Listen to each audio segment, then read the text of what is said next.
क्या आपने कभी सोचा था कि जिस भारत को कभी अपनी रक्षा जरूरतों के लिए दूसरे देशों पर निर्भर रहना पड़ता था, वही भारत एक दिन दुनिया को अपने रक्षा उपकरण निर्यात करेगा?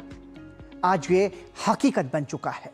ब्रह्मोस मिसाइल से लेकर तेजस लड़ाकू विमान और अत्याधुनिक युद्धपोतों तक भारत की रक्षा तकनीक वैश्विक मंच पर अपनी अलग पहचान बना रही है। यह सिर्फ रक्षा क्षेत्र की उपलब्धि ही नहीं, बल्कि आत्मनिर्भर भारत के उस विजन का परिणाम है जिसने देश को आयातक से निर्यातक बनने की दिशा में आगे बढ़ाया है। रक्षा गलियारों, निजी क्षेत्र की भागीदारी और स्टार्टअप्स के बढ़ते योगदान ने इस क्षेत्र को नई गति दी है। इसका सबसे बड़ा लाभ देश के युवाओं को मिल रहा है, जिनके लिए इंजीनियरिंग, विनिर्माण और अनुसंधान के क्षेत्र में नए अवसर पैदा हो रहे हैं। आज का भारत सिर्फ अपनी सीमाओं की रक्षा ही नहीं कर रहा, बल्कि दुनिया के कई देशों के लिए एक विश्वसनीय रक्षा साझेदार भी बन रहा है। What if every time your family needed something important, you had to depend on someone else to provide it? Now think about a country. If it depends on different countries for defense equipment, can we truly call it self-reliant? Over the last decade, India has been trying to change exactly that. The goal has been simple: build more, innovate more, and rely more on Indian capabilities. So what has changed? Let's break it down and simple down. Let's start with investment. A strong defense ecosystem needs long-term planning and funding. According to the Press Information Bureau, India's defense budget has increased from rupees 2.53 lakh crore in 2013 to 2014 to rupees 7.85 lakh crore in 2026 to 2027. Capital expenditure, which is the money used to buy new equipment and modernize the armed forces, has also increased significantly, reaching rupees 2.19 lakh crore. Think of it like renovating a house. You don't just repair old walls. You invest in stronger foundations, better security, and modern infrastructure. The same principle applies to national defense. But spending money is only one part of this story. The bigger question is, are we making these defense systems ourselves? And that's where one of the biggest changes has happened.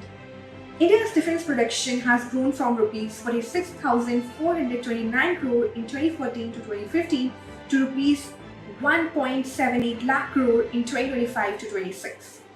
The country is gradually moving from being primarily an importer of defense equipment to becoming a manufacturer. In fact, nearly 65% of defense equipment is now produced domestically compared to an earlier period when imports accounted for around 65 to 70%. This shift has also helped Indian companies, MSMEs, and manufacturers become part of much larger defense ecosystem. Another major achievement in defense export. Back in 2013 to 14, India's defense export were just rupees 686 crore. Today, they have reached rupees 38,424 crore, and Indian defense products are being exported to more than 80 countries. That tells us something important. When other countries buy your products, it reflects growing confidence in your manufacturing capability. Innovation has also become a key focus. Through initiatives like IDEX, 676 startups, MSMEs, and innovators have joined India's defense innovation ecosystem with 551 designs and development contracts signed by March 2026. This means innovation is no longer limited to larger defense companies. Young entrepreneurs and startups are now contributing as well. The transformation isn't only about missiles, fighter aircrafts, or warships. It is also about creating an ecosystem where research, technology, and manufacturing and skill talent come together. Today, India has around 500 licensed defense companies, nearly 17,000 MSME, and defense industrial license have increased from 258 in 2015 to 834 by March 2026. The larger picture is this: a strong defense sector doesn't just strengthen national security, it also supports innovation, manufacturing, employment, and technological growth. And that's why India's defense journey over the last decade is not just a military story. It is also a story of capability, self-reliance, and long-term nation building. For more fact-based stories that simplify important developments, stay connected.